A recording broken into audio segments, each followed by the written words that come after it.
Good morning and welcome to the HELIUM Global Limited Annual General Meeting proceedings. Throughout this recorded meeting, attendees will be in listen-only mode.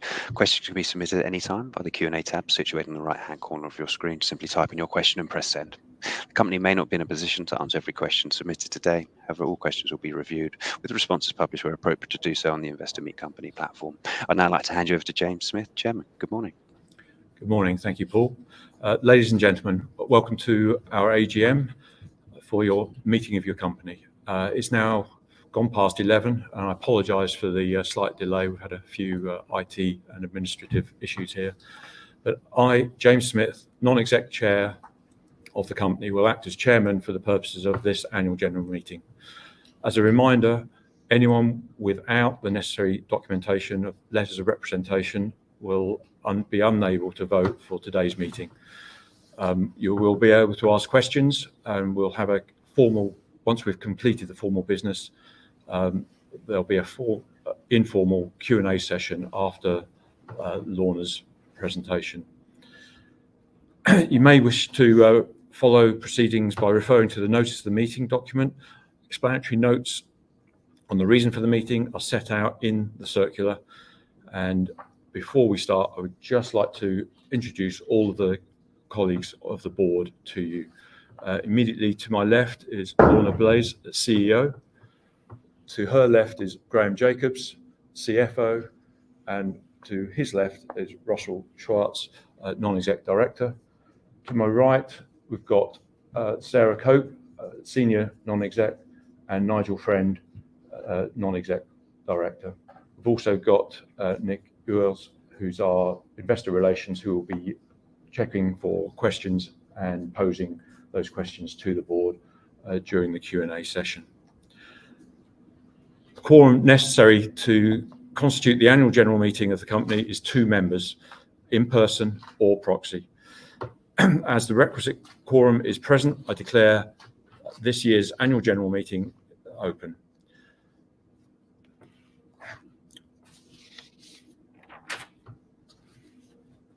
Voting of the resolutions will be conducted on a show of hands, unless, in my capacity as chairman, I declare the resolution will be taken on a poll.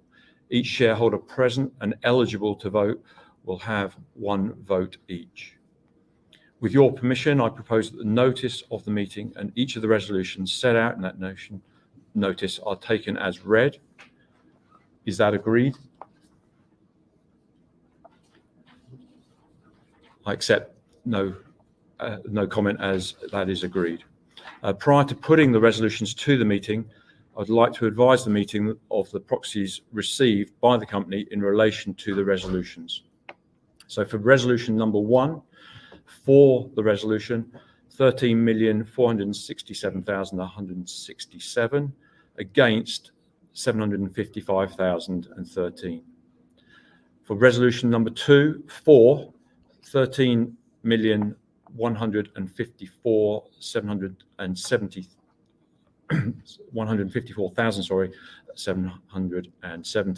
against 1,090,483.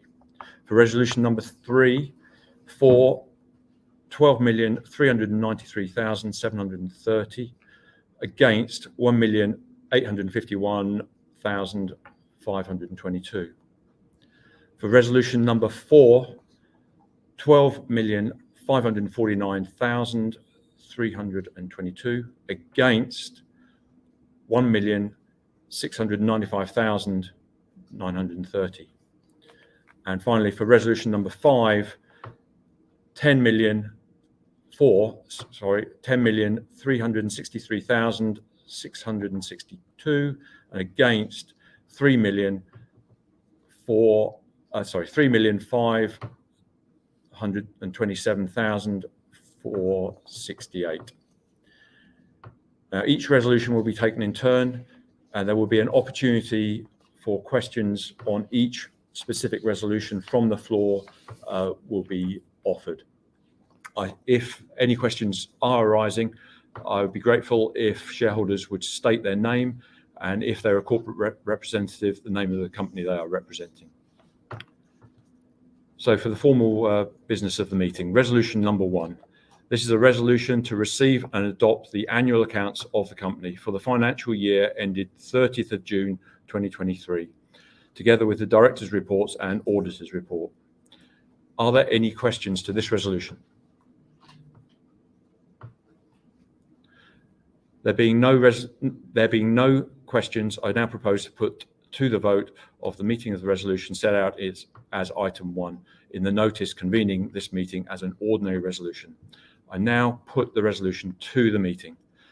Will all those in favour kindly raise their hands? For those against, I declare the resolution carried as an ordinary resolution by requisite majority. Resolution number 2.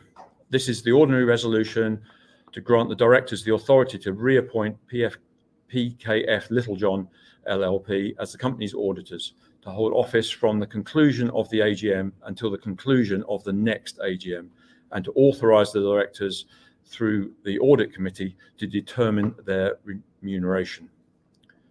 Are there any questions relating to this resolution? There being no questions, I now propose to put to the vote of the meeting of the resolution set out as item 2 in the notice convening the meeting as an ordinary resolution. I will now put the resolution to the meeting. Will those in favour kindly raise their hands?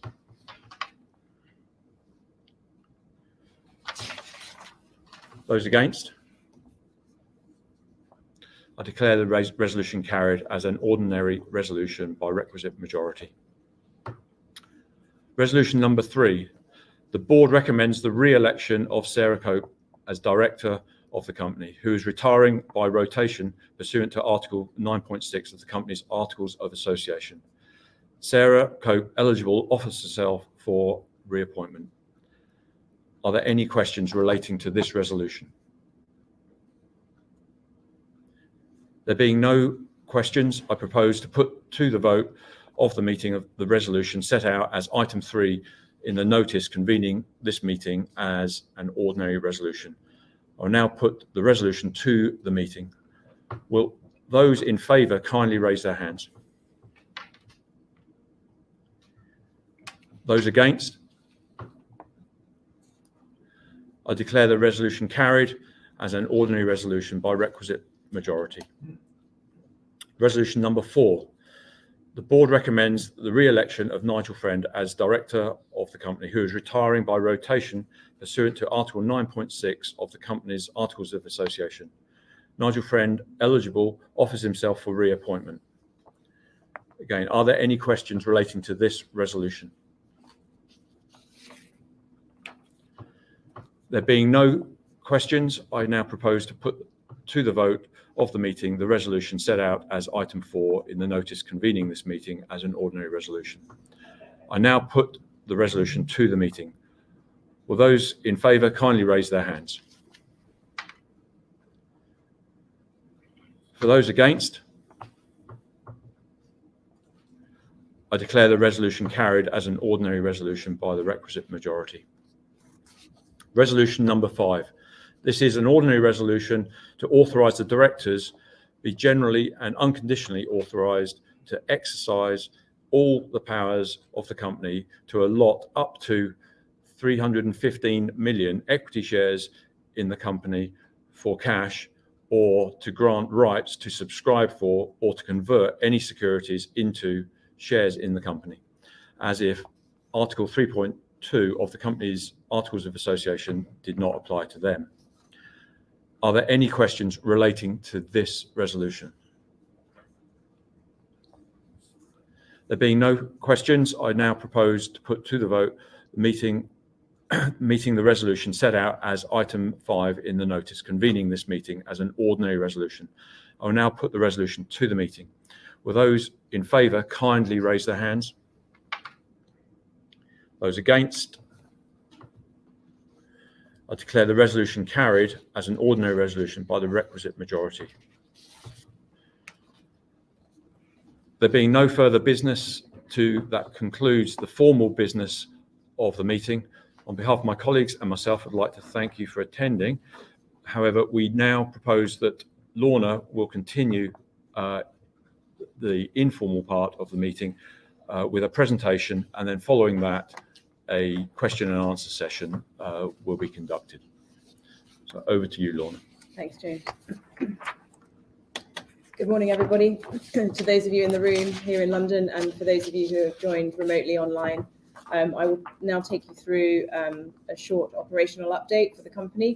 And as James has alluded to, we'll accept Q&As at the end. Those Q&As will be a mixture of pre-submitted Q&As through the Investor Meet platform and also questions from the floor in the room. So I'm aware that obviously a number of you are existing shareholders and very familiar with our story and our corporate overview. I won't go through the details on this slide, but the right-hand side is there for you to review. It's been a busy year for Helium One. We had a slow start to the year in trying to secure our rig for our phase 2 drilling campaign.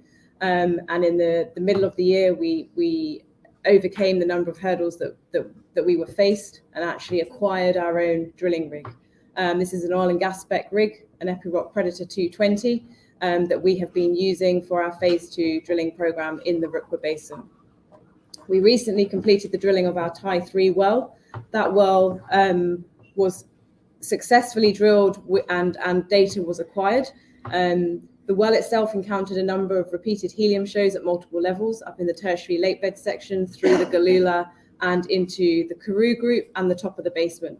Those helium shows increased in concentration the deeper we went, in particular as we tagged the top of the basement at total depth and encountered a faulted and fractured zone. We were then able to successfully recover a downhole sample of helium, which you'll recall from our phase 1 drilling campaign in the Tai-1 well, we were unable to do so.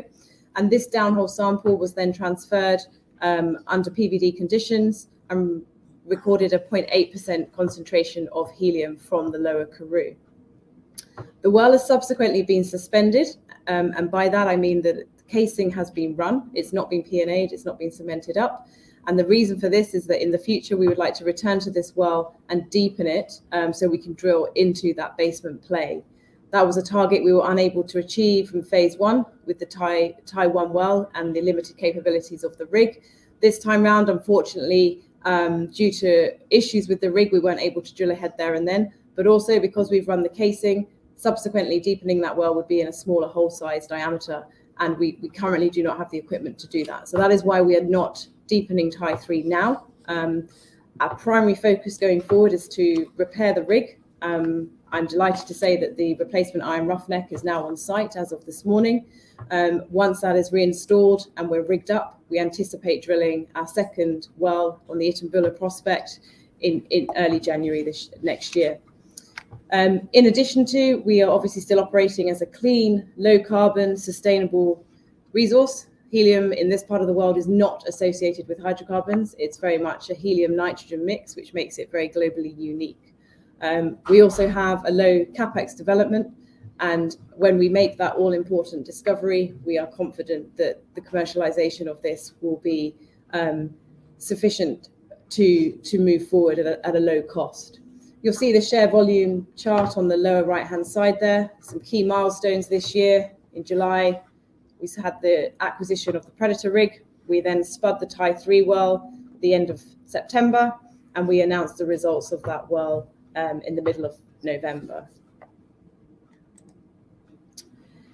The year in review on a single slide in a timeline. I think it's, despite obviously there are some degrees of frustration and disappointment in the progress we've made. However, I think when we view it from a month-by-month basis over the last 12 months, it has been an incredibly busy year for the company, and we have overcome a number of hurdles and issues to get to where we are today.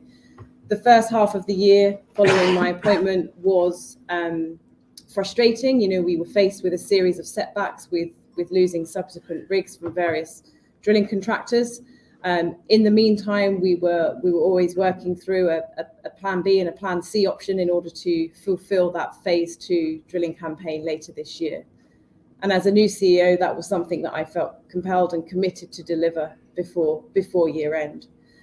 Earlier in the year, we completed a CPR for the Thai prospect. That was always ranked high up in our internal portfolio for prospects that would be must drill. We announced the results of those, which are subsequently on our website.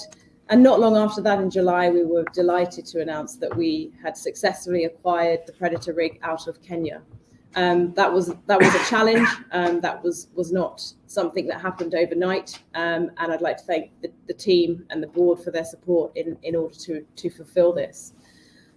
In parallel, like any drilling campaign, particularly in this remote part of the world, operations are always a challenge and always present uncertainty and hurdles. I'm not sure anyone who's drilled wells in this room can probably say a well's gone according to plan. There are unfortunately always challenges along the way. In parallel of securing the rig, we also had to make sure that our civils work was complete, and we had a contract signed up with our third-party well services. There's a lot more to just having a rig on the ground. There is a lot that has to go on in the background in the run-up to that all-important spud date. In August this year, we had a board restructure, a replacement of our chairman, and not long after that, we were in a position to move forward into appointing a full drill crew for the Epiroc rig. As you're aware, we're quite unique in that having purchased a rig to fulfill our drilling campaign now and for the future, which I still believe puts us in a very strong position as an exploration company. We are now also a drilling contractor, which is, as I said, unique and does come with its challenges, but in the long term, I'm confident it will also come with its reward. It's saved us a significant amount of money in terms of mobilizing and demobilizing a rig in and out of this part of the world, and moving forward will give us huge optionality in moving quickly into an appraisal and development scenario. In September, we announced a fundraise and successfully completed that fundraise. And the reason for that is that we were, after acquiring our own rig, we were in a very strong position to drill not just the Thai prospect, but another follow-on well by the end of this year. And that was for the drilling of the Itumbula well. So in parallel to the ongoing work out at site, again, there was a lot of precursor preparation that had to go into that. Commencement of civils was started at the end of September. And then eventually, come November, we finally spudded also middle of September, we spudded the Thai C well, which is now Thai 3. It's a letter pre-drill and a number post-drill. And as I mentioned, I'll go through the results of that well in a bit more detail shortly, but that was a very positive well for the company, notwithstanding the issues and challenges we've faced with the rig. In parallel, we commenced the preparation of the Itumbula site. The results of the Thai 3 well led us to a slight change to the location of the well on that Itumbula prospect, which is now complete. We've successfully moved the rig to the Itumbula site and the camp. We're mindful of the wet season around the corner. And from an HSE exposure perspective, I very much would like all of our equipment and people in one location. Once the rig is up and running again, we will be in a position to be spudding that second well in our campaign in a few weeks' time. This is an overview of the basin. I'm sure many of you are very familiar with this already, but just to get your eye into where we're drilling currently. So this is where the Thai prospect sits, over in the sort of central southern part of the Rukwa Basin. The Itumbula prospect is about 20 kilometers to the southeast away from Thai 3. And that prospect, again, like Thai, is always stacked quite highly in our portfolio of prospects. It also sits very close to the most prolific active surface helium seep in the Rukwa Basin. And historically, that basin has measured repeated concentrations in excess of 10% helium with a nitrogen mix, which again is a very globally unique active seep globally, not just in Africa, but in the world. Given the proximity of the Itumbula prospect to that seep and the fact that the seep geologically is up dip of where we intend to drill, we are reasonably confident that this this is a must-drill prospect in this portfolio for this part of this phase 2 drilling campaign. Just highlights on the Tai-3 well and why it's pushed us towards shifting the location slightly at Itumbula. As I mentioned at the beginning, there were increased helium shows whilst we were drilling the Tai-3 well. They increased substantially with depth, in particular as we encountered those fractured and faulted zones down near the basement. That all-important downhole sample at surface at 0.8% helium from the lower Karoo was encouraging. The well came in deep to prognosis. It was nearly 400 meters deeper than prognosed, but it was drilling that new section of lower Karoo stratigraphy that gave us the best chance of achieving this downhole sample to surface and yielding the helium. Unfortunately, by deepening the well, it did add cost to the campaign, operational costs and subsequently spread costs, which we'll come on to later. And as I mentioned, that last point on there, the well is currentently suspended. It is not P&A'd. And as I mentioned, the rig is the photos at the bottom on the left-hand side. The rig is has been moved to the Itumbula location, and we have a planned spud for January. This is an overview of the Tai-3 delivery. The drone shot at the top of the slide just illustrates the extent of the footprint that we have from our well sites. I think those of you who were invested in the company in phase 1 will acknowledge that it is a much more robust drilling campaign than the company first embarked. This is very much more of a conventional oil and gas setup.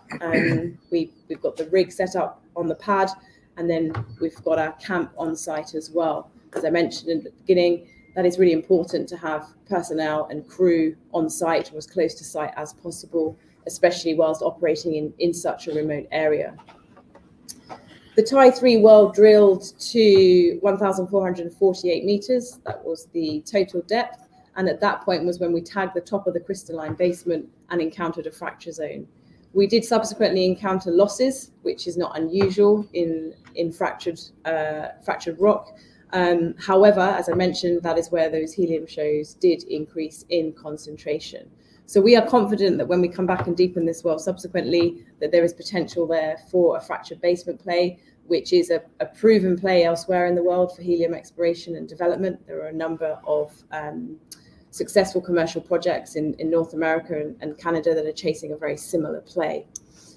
Also in this part of the world, in this basin, we know from working with academics in the past and the groundwork that the co-founders of Helium One put in the beginning with the likes of professors from the University of Oxford and Woods Hole Institute in the US, that these concentrations of helium are originating from the craton, from the Tanzanian craton, and that therefore the basement is actually acting as a source. So the closer we get to that primary source, the more chance we have of securing a commercial flow of helium.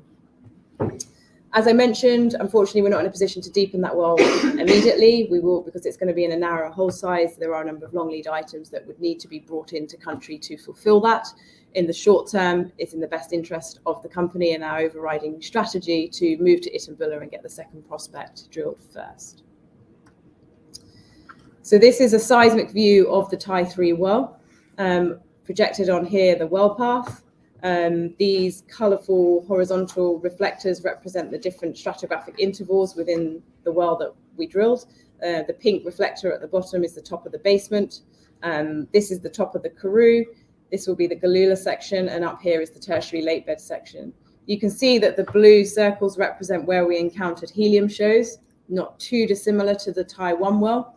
And the blue star in the middle of at the top of the lower Karoo section there is where we successfully recovered the downhole helium sample from. We, unlike phase 1, adopted a conventional and gas approach here. We were drilling reservoir section in 8.5-inch hole compared to 3.5-inch hole that we did with the minerals rig. That gave us much greater clarity and certainty of being able to run our wireline logging program, and we've successfully recovered a series of logs from this well, and that has yielded a huge amount of subsurface information. I think I've said in IMC earlier this year, a well with no data is of no value to anybody. Those logs were good quality. We've been able to perform a full petrophysical analysis of those logs, and subsequently we're able to run in hole with our downhole sampling tool and recover that surface helium sample, which has always been an objective of our wells, even in phase 1. And unfortunately for the phase 1 campaign, we were unable to fulfill that. In addition to taking downhole samples, we also take pressure data, and that helps us to understand in a free gas scenario where we may have barriers and work out where we may have potential pay zones as targets. That downhole sample was associated with water, and the key thing here you can see from this slide is I mentioned the faults and the fractures in the intervals. This black marker here represents the fault that we drilled into where those helium concentrations increased. There's also another major bounding fault here on the Thai prospect. I'd like to draw your attention to those faults and the yielding of the helium concentrations out of them, and why that's led to us shifting the focus at Itumbula for our second planned well. So the next 2 slides will just talk you through that process. At first point is just reiterating what I've just said on the previous slide. The key message here is similar to Thai. The Itumbula structure prospect is a large structure. It's bounded by a large deep-seated fault on the western side that taps deep into the basement rock, and that is where the helium is being sourced and is most likely being liberated up the faults and the fracture zones. Now, we know that helium comes to surface, not just at the active seeps, which you can see represented by these triangles in the bottom right-hand corner of this slide, but also these colourful green and red zones on the overlying on the satellite imagery here represent the results of the remote sensing work we did a couple of years ago that capture where there's helium in the atmosphere at surface above ground. You can see there's a very large anomaly overlaying the Itumbula prospect. The prospect itself sort of covers this whole area. We know that as we move to the south, everything shallows and rises up, and that is the point of leakage where we have the seep. A number of these surface helium anomalies are also associated with surface fault expression. You can see that captured on here by these white dashed stippled lines. This is a very active rift present day. There is a lot of surface fault expression across the East Africa rift system, and the Rukwa Basin is no exception to that. It is rifting apart present day. However, it is that active rifting that is pulling the helium out of the system from depth and bringing it to surface. So it's very much our hope that if we can target one of those faults along that main migration pathway, particularly that's associated with not only a seep, but also repeated helium anomalies, then we stand a good chance of understanding how that helium is coming out of the system, and therefore ultimately, hopefully, discovering it and making it commercial. The pictures on the lower left-hand corner just illustrate what we've achieved, what we've done over the last couple of weeks. We've now moved the camp to the Itumbula area. This is the rig about a week ago, set up at the original Itumbula site. As you recall, we've been doing some repair work on the rig, the hydraulics and the electronics. That's now rigged down and moved to, so that was this site, the original site here. We've now moved it a couple of 100 meters to the west on the new location at Itumbula West. And it is this location that will be targeting that fault. And this dashed line here is where that fault comes to surface. So on a seismic section, so this is a southwest northeast seismic section across the prospect. This map on the right-hand side illustrates the structuration at the top Karoo level. The warmer colors represent the geology shallowing. The cooler colors represent the geology deepening. So everything deepens to the north in the Rukwa Basin. As we come shallower to the south, this is where we see the active surface helium seeps. So the basement is outcropping at surface and the helium is seeping off into those ponds. This is the large regional fault, and that is deep-seated on the seismic section. This comes all the way down into basement and keeps going. The white stippled path, vertical path here represents where that well will be drilled. And these are the two faults that we will be targeting with that well.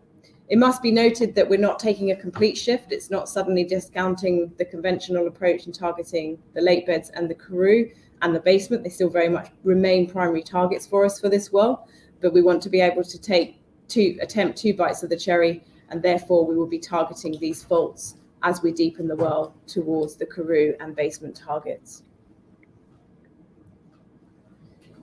So what does rig ownership mean for us? Aside from a number of headaches that I appreciate you have all been exposed to, and I can assure you that they have affected myself and the team significantly as well.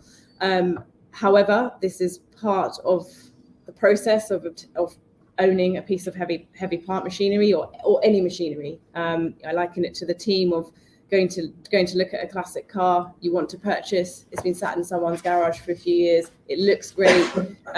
You bring your friend along who's a mechanic. He kicks a few tires, looks at the engine, and says it's great. We've obviously done more than that. We did complete a full audit on the rig. However, it didn't obviously drill any wells in that audit.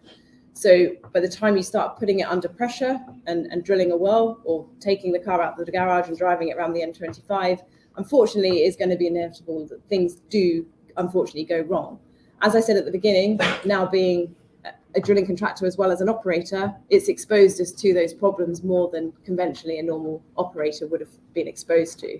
However, I think it can't be denied that the team has successfully overcome every hurdle that's been thrown at us over the last few months. We have a very dedicated team on site. They're always thinking outside the box and resolving these issues as quickly as possible. It is an oil and gas spec rig.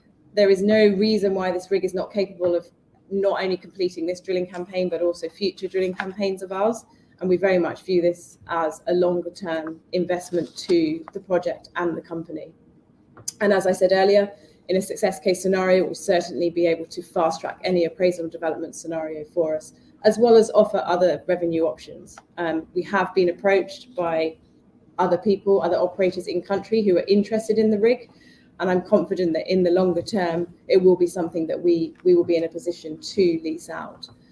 In terms of current status, as I mentioned and was put out in this morning's RNS, the Iron Roughneck was on its way to site. It did arrive this morning. I had that confirmed prior to the start of this meeting, and the team will be working very quickly and efficiently to get that installed. And over the next few weeks, we will get the rig fully rigged up so that we are in a position to spud in January. We will be re-mobilising personnel. During this downtime, we have obviously sent crew back in order to save cost. However, we do have equipment still there. We have third-party service equipment still there waiting to get going again. On the financials, just a couple more slides. I think at this point, I'll just hand over to Graham, who will talk through the results, the audited results from the year end this year, or last year, sorry, and then I'll pick up again. Thanks, Lorna. Just a few bullet points on this that come out of the accounts. I'm sure all the shareholders here have received their copy. Loss attributable to shareholders is $2.6 million. As Lorna has already said, we don't generate any revenue. We're a cost incurring company only at this point in time, but we are hopeful that with utilisation of the rig, we will be able to generate third-party revenues as we move forward. That's the plan moving forward, but at this point in time, clearly the rig's focus and our focus on drilling the wells that we need to. Net assets at the end of the year are 27.2 million. Non-current assets of 16.7. Our cash at the end of June was 9.9 million. And as everyone's aware, we did raise some further funds in September of this year. And post year end, we also acquired the Predator rig. So both of those, and since drilled the well as well. So those have had an impact on our current cash position. That's it, Laura. Thanks, Graham. Okay, so last couple of slides. Again, working in a remote part of the world, we're working very closely with our local communities out in Rukwa. I was fortunate to spend some time out at site whilst we were drilling Tai 3. We have a very good, strong community liaison team in the field who work exceptionally hard in ensuring that the community is kept well informed. And that's not just in terms of land management and compensating them for the use of their land, but but even to the level of informing them of progress of the project, raising awareness in the community of movement of trucks. We've moved a phenomenal number of trucks through the region, educating the children at the schools. A lot of these children haven't seen such big machinery before. It's very exciting. They're very keen to run out in front of it. All of that takes a lot of time to build the trust in the communities and educate them on what we as a company are trying to achieve here.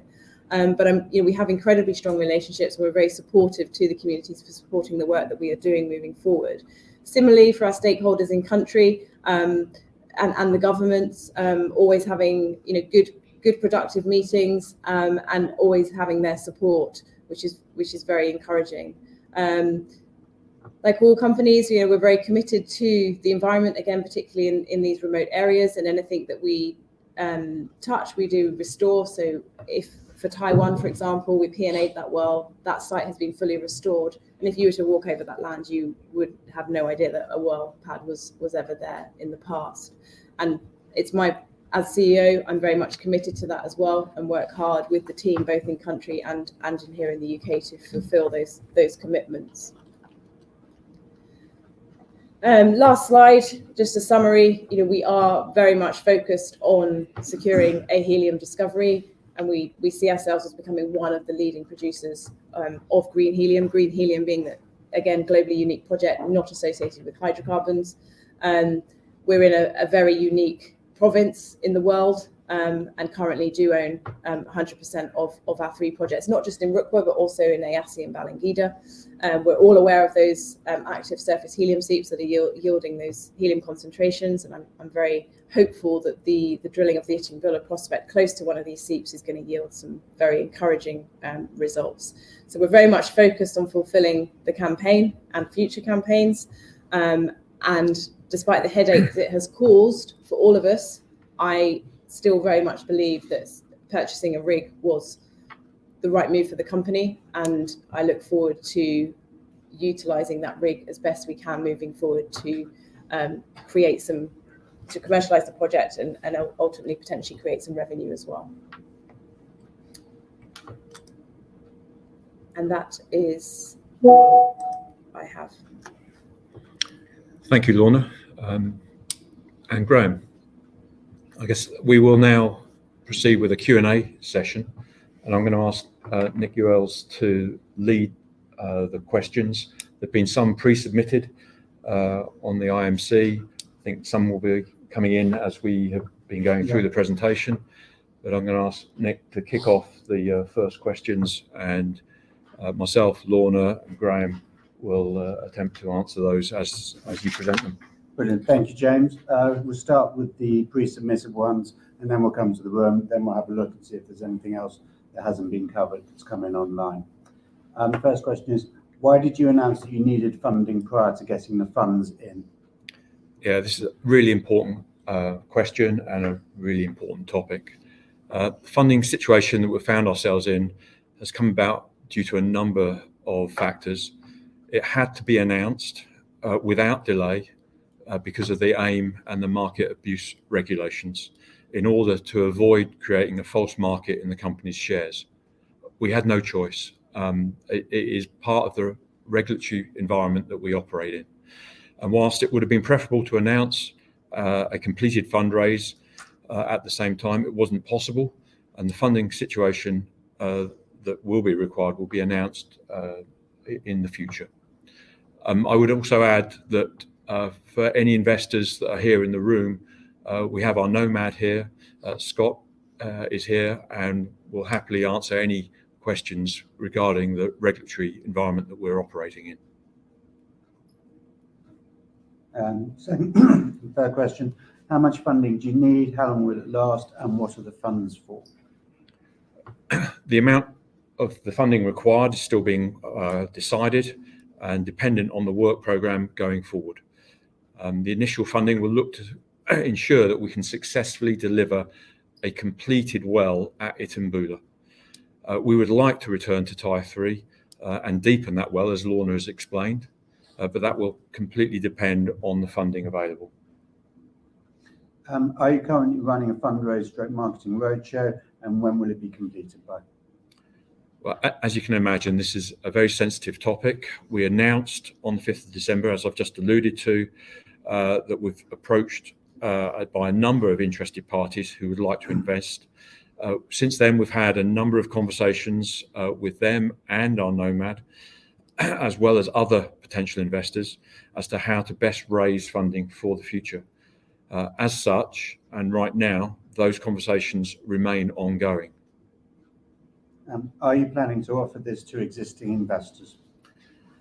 Well, as in the last raise, we would certainly hope to offer that to existing investors. It depends on the opportunity, and it depends on the chosen mechanism that goes forward, but it is our desire and our intention of offering it to all existing shareholders and investors. What is the group's cash position? Graham, I'll ask you to Yeah, sure. expand on that. As I've just alluded to, we had $9.6 million at the end of June of this year. And we raised a further 7.9 million gross in September. Since then, as I've said, we have drilled a well. Unfortunately, I'm not able to say anything more than that, other than the fact that we do still have cash, but we are looking and seeking to raise further funds as been announced. How much did the rig cost? I'll take that off. I So we haven't disclosed that amount. It is obviously a commercially sensitive number, and we are subject to conditions in the sale and purchase agreement. However, as I alluded to in the presentation, we have saved substantial cost on mobilising and demobilising a rig from outside of Africa by securing our own. And we will continue to save those costs every time we do require another rig, and that's a very important part. Why did you buy the rig?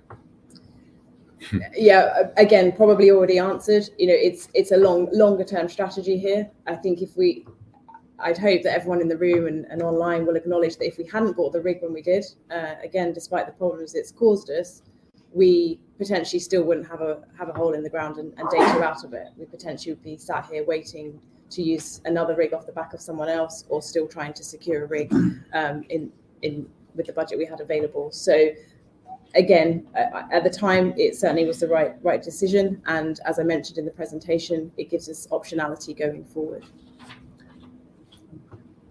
Is Lorna really the right CEO for the job? Okay, I think I better answer that. Absolutely, Lorna is the right person to be CEO for this company. Her performance, her dedication, especially over the last few months, has been second to none, as we all knew it would be. I've known Lorna for a decade now, and I've seen her commitment to the work that she undertakes, and her commitment to our company, HELIUM 1, is no different to other companies that I've seen her work in. She has the technical expertise, she has the understanding of the assets. Operationally, she's very strong, and whilst she's not been a CEO before, she's got the full backing of the board, as well as the board's expertise, which is wide-ranging. Another one. Why did you not team up with Noble Helium? Surely that would have led to significant cost synergies. Lorna. Yeah, so we had a cooperation agreement in place with Noble. We are certainly not enemies, quite the opposite. We've supported one another during both recent campaigns, and both companies have helped each other out. We did talk to them about potential synergies of a rig share.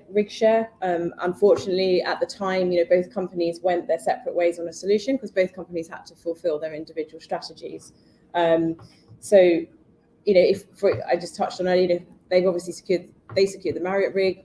Yes, we could have come in off the back of that, but as I said, that's only just finished drilling their wells, and we'd probably only be spudding our first well now, which was not something that we wished to go down. And having our own rig certainly will offer us and optionality in the future, and hopefully fast tracking any discovery into development. What are you doing about improving your communications? Me to answer that, or? Well, I'm happy to answer that, James. We both can. So obviously over the past few months, we have communicated to and updated the market and all aspects. As James already touched on, we are nomad regulated, as I'm sure those of you in the room here in London will appreciate. We've updated on aspects of the rig acquisition through to the drilling campaign. Obviously, those updates are supplemented by PR and IR interviews where appropriate. We also have our social media platforms where we update accordingly. We feel that we do keep the market well appraised. We do get mixed messages. Some feel that we under communicate, others feel that we over communicate. So it is about adopting that balance. But personally, I work very closely with our PR company, Tavistock, and we believe that we are communicating appropriately.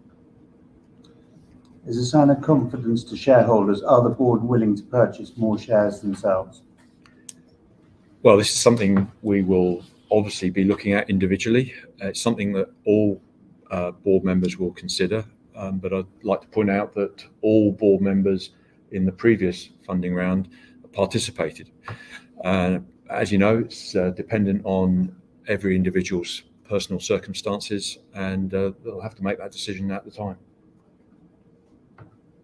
On October 17th, the Tanzanian government tweeted about working with HELIUM 1 to work together in overlapping licenses at the Aisa Wemburn block.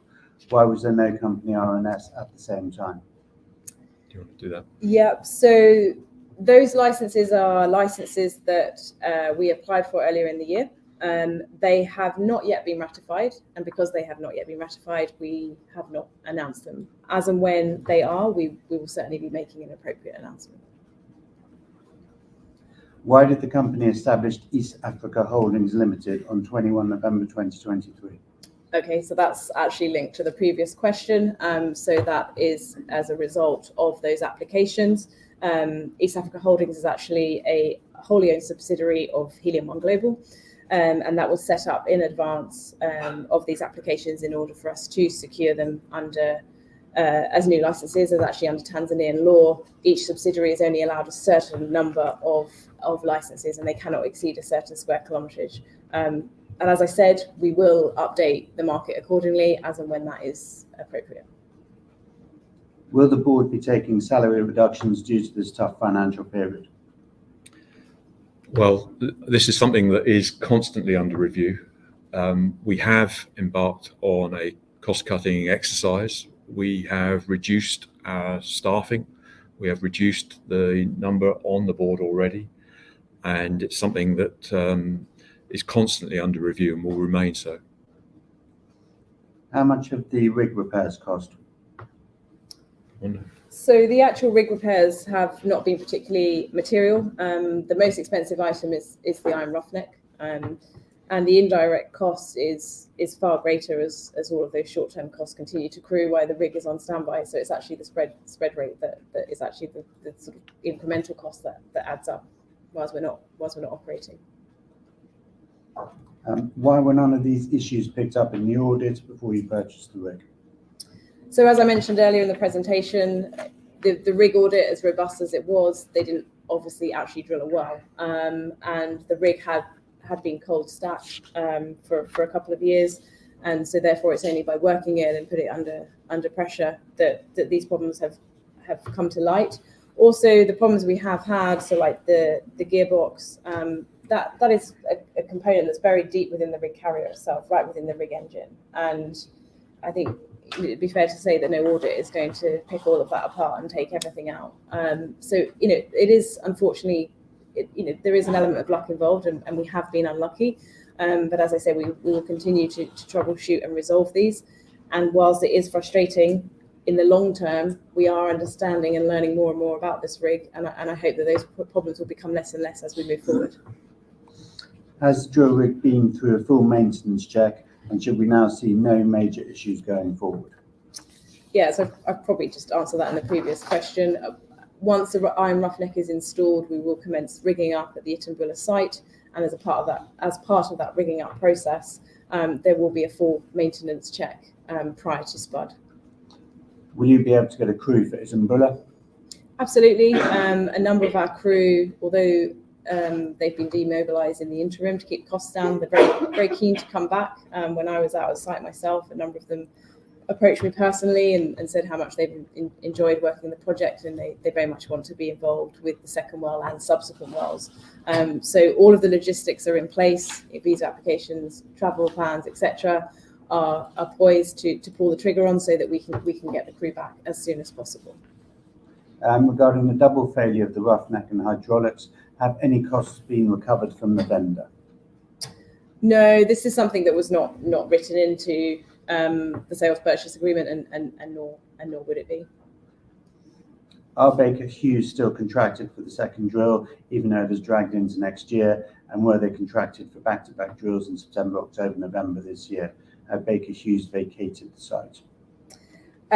So the personnel have, as I've just alluded to keep costs down, but their equipment is still very much there, and we certainly have plans to use them again for the second well. We are in active discussions with them regarding how we best approach that, but at the moment we will be using Baker Hughes. Has the chance of hitting free gas reduced, considering both Helium 1s and Noble Helium have only hit fizz gas / cut brine so far? So obviously I can't comment on Noble's results. I only know what they put out in the public domain, and their data is obviously their data. I mentioned, we're targeting those faults. We believe that there is potential for the helium to be in solution, which does slightly change sort of our commercial model and production sort of profiles going forward. However, it's not impossible. There are proven commercial helium projects in the world that are producing helium from alongside water. However, at Itumbula, we're not just targeting the faults. We are still targeting the conventional traps in the lake beds in the tertiary section, and also the deeper Karoo and basement.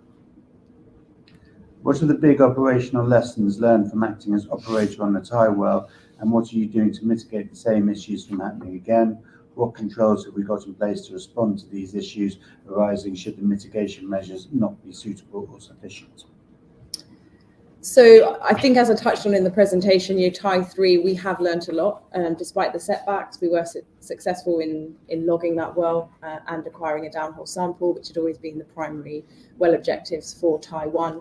Thai 1, we weren't able to do that because we didn't have the right type of rig. We do have the right type of rig. Problems aside, it is more than capable of drilling these wells. It can drill down to 2.5 kilometres quite comfortably, and none of our prospects are exceeding those depths. As I mentioned earlier, any form of data recovery is a huge bonus. It allows us to better understand what we're drilling, and we will apply those learnings on each well to subsequent wells, which is what we're demonstrating here with Itumbula. Does the board believe they have adequate experience to perform the operator role going forward? Just because we have been on operations in the past where holes have been drilled by an operator doesn't strictly mean we have the skills or experience to perform this role. Well, I say we have absolutely the highly experienced team that is required to deliver a complex operational program such that we have, as well as all the corporate activity that is required to accompany that. We've got a great mix of experience, both on the board and in the operational team, both from the city and the oil and gas industry. And I think it is worth me adding that, I've got 35 years of experience in the oil and gas world, and I have to say, including operating and drilling and being successful in Tanzania, I have to say that the team that we've had on Thai 3 is one of the most hardworking, committed and devoted set of individuals that I've ever seen on a drill floor, on a drill rig operation, and really is commendable to the whole team and Lorna's leadership. Do you feel the Noble Helium have stolen the march on you, especially as they have spudded 2 wells and raised Australian dollars 14 million? Well, again, it's not my position to comment on our peers and their activities. I guess, ultimately it's not a race. I don't see it as a race. Helium is in huge demand and will continue to be. This is about 2 separate independent parties drilling in a manner that's optimal to them and their circumstances and their overriding strategy. I guess from my point of view, or our point of view, I don't believe this. I think we have delivered our strategy and phase 2 program in the constraints and challenges we've had, and as I keep alluding to, in accordance with our regulations, which has proved up further the potential of our assets going forward. And again, I keep labouring the point by having this rig, it does provide us optionality going forward.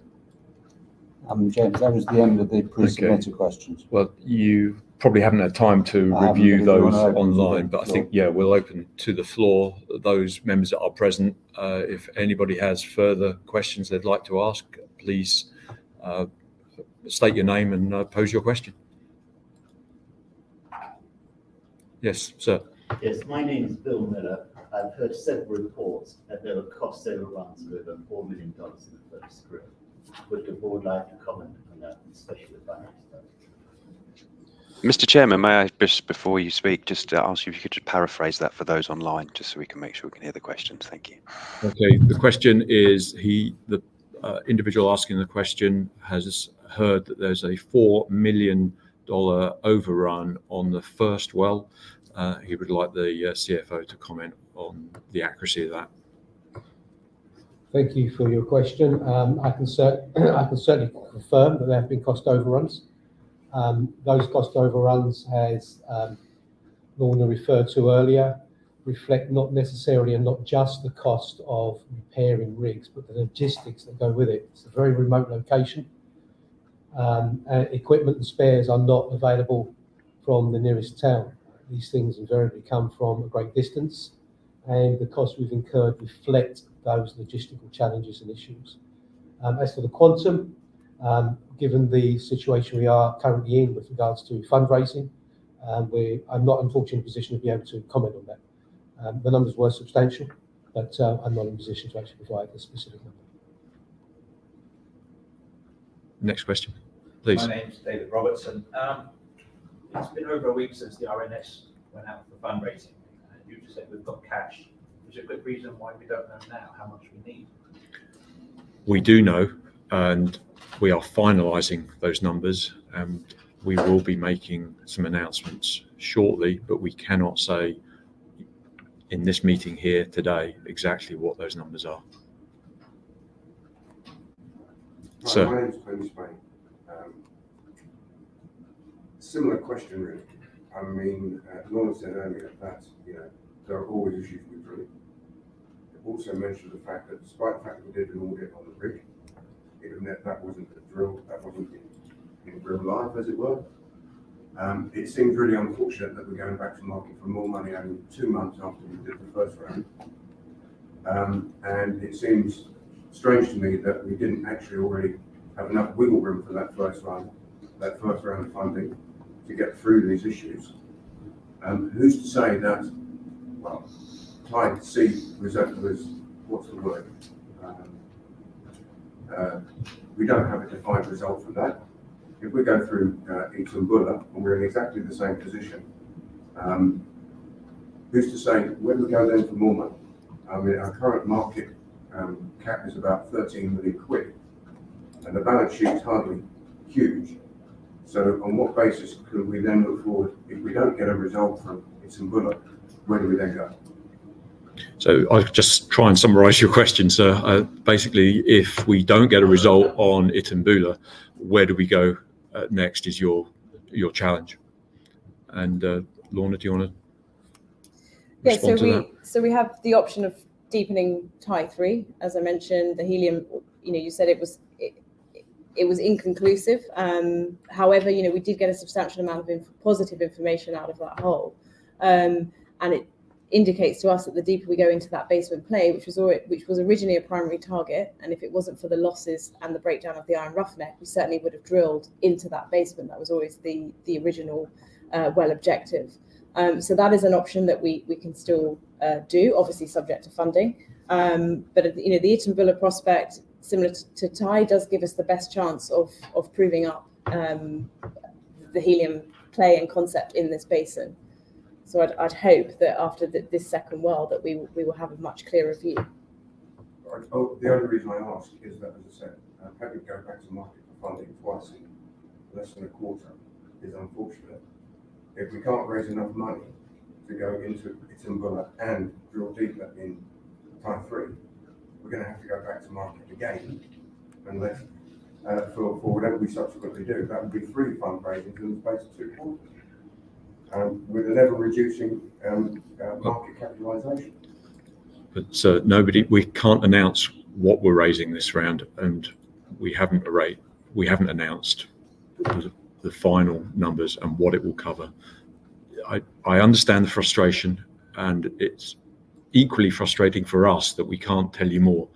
I can assure you, I would love to say more, but we are bound by the regulations and we cannot enlarge on what we've already said, I'm afraid. Are there any further questions, sir? Yes, I read a report that there's contractual difficulties with Baker Hughes. Would you like to comment? The question is, there's a suspicion that there's contractual underpayment with Baker Hughes. Could we comment? Graham, could you take that? I'm happy to take that. I'm just interested where you read that. I read it in the market report. Okay. Baker Hughes, one of our largest contractors. They provide the cementing and wireline services. As is fairly common in any type of operation of this size and this nature and this length, there are differences of opinion. At this moment in time, I remain as differences of opinion and nothing more. The equipment's still on site, and we're very confident that we'll be utilising their services as we move forward.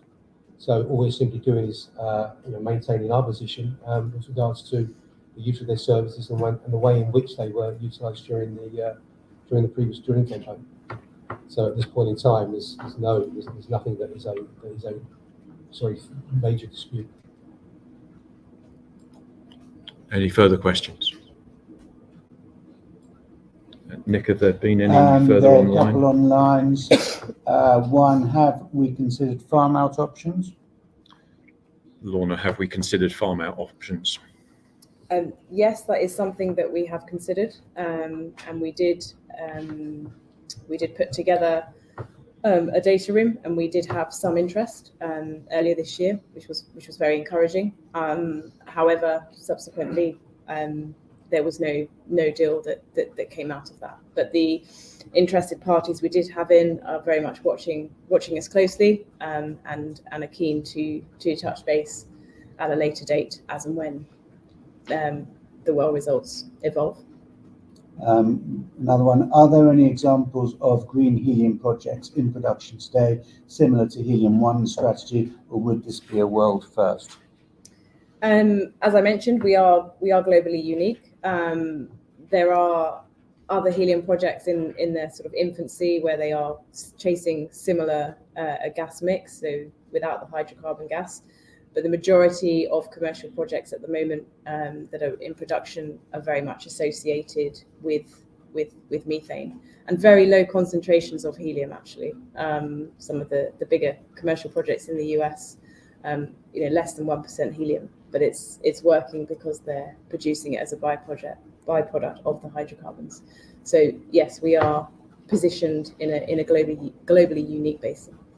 And the final one is, what words of comfort do you have for shareholders who are underwater given the terrible share price?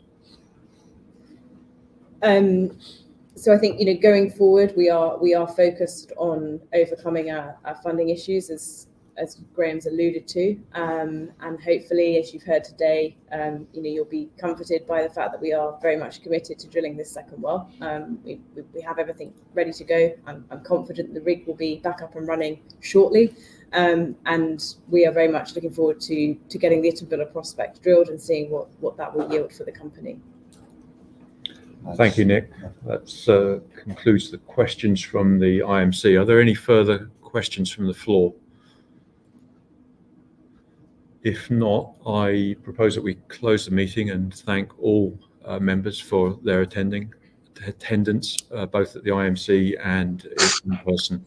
So with that, I'll hand back to Paul and close the meeting. Fantastic. Thank you very much indeed for updating attendees today. Could I please ask attendees online not to close the session? It should be automatically redirected to provide your feedback in order that the board can better understand your views and expectations. This will only take a few moments to complete and is greatly valued by the company. On behalf of the board of Helium One Global Limited, I'd like to thank you for attending today's annual general meeting proceedings, and good morning to you all.